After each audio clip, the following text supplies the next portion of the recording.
Hello po sa inyong lahat mga ka-crypto. Ako po si Pinoy Crypto Trader at sa video na ito ay atin pong pag-uusapan ang aking technical analysis dito po kay Bonk ngayon pong September 21 taong 2024. Pero quick update lamang po tayo rito kaya diretso na po tayo sa pagte-technical analysis sa kanyang daily chart time frame na ito.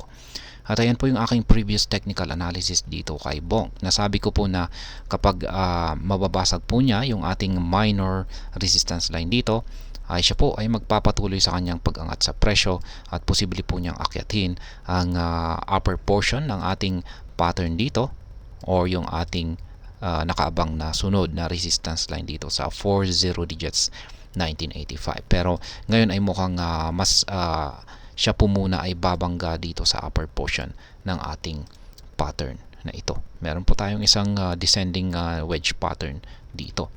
Kaya ayan, kasi mukhang ipit na po yung ginagalawan ngayon ni nitong si Bonk. Ayan.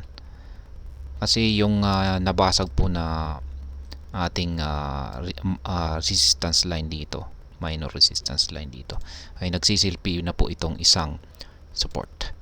Yan, color coding po natin dito is lahat ng mga kulay red ay mga support, lahat naman po ng mga kulay green ay mga resistance. Kaya ayan, ngayon ay ang isa pang posibleng magiging galaw dito ni Bonk ay posibleng magpatuloy ito sa kanyang consolidation. Magko-consolidate po siya rito sa pagitan ng upper portion ng ating pattern dito at saka ang ating support dito sa ibaba.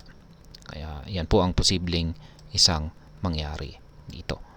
Ayan, mag-consolidate po siya. Pero base naman po sa ating mga indicators dito ay bullish po yung ipinapakita ng ating mga indicators dito. Yung ating Hazard indicator ay nagpapakita po ng isang nabubuong bullish momentum.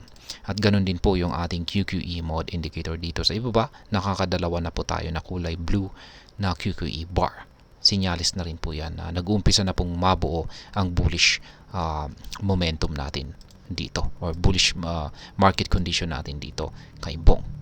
Kaya sa mga projections na yan ay nakikita ko po rito ay mas mataas ang posibilidad na ipagpapatuloy lamang po ang pag-angat sa presyo ni Bonk sa mga paparating na araw. Pero syempre yung problema natin dyan ay malapit na po siya dito sa upper portion ng ating pattern dito, which is nagsisilbi po ito na isang resistance trend line. At maski nagawa po niyang tagusin ito ay meron pa tayong isang horizontal resistance line naman dito na nakaabang sa presyong 40 digits 1985. Kailangan po talaga niyang tagusin yung dalawang resistance line na ito bago po siya magpatuloy sa kanyang pag-angat sa mas mataas na presyo. Kaya ayan. Pero syempre hindi pa rin po nawawala yung posibilidad na siya ay makaranas ng pagbagsak. Lalong-lalo na kung pag nabasag po kapag sa hindi inaasahan ay nabasag yung ating support line dito ay ayan, kapag bumalik po siya rito sa ilalim ng support line natin dito ay posible po siyang bumagsak dito sa sunod na support line natin dito sa ibaba. Kaya ayan, ngayon ay pagdating po sa ating pag-spot trading dito po kay Bonk ay wala po tayong na trigger na kahit anumang nakaabang na pending order natin dito. Yung inaasahan po natin na matitrigger dito ay yung ating take profit or sell pending order na nakaabang po dito sa presyong 40 digits 2206. At masasabi kong matitrigger lamang po yan or makakapag-take profit po tayo kung magagawang basagin ni Bonk yung dalawang resistance line natin dito. Ayan.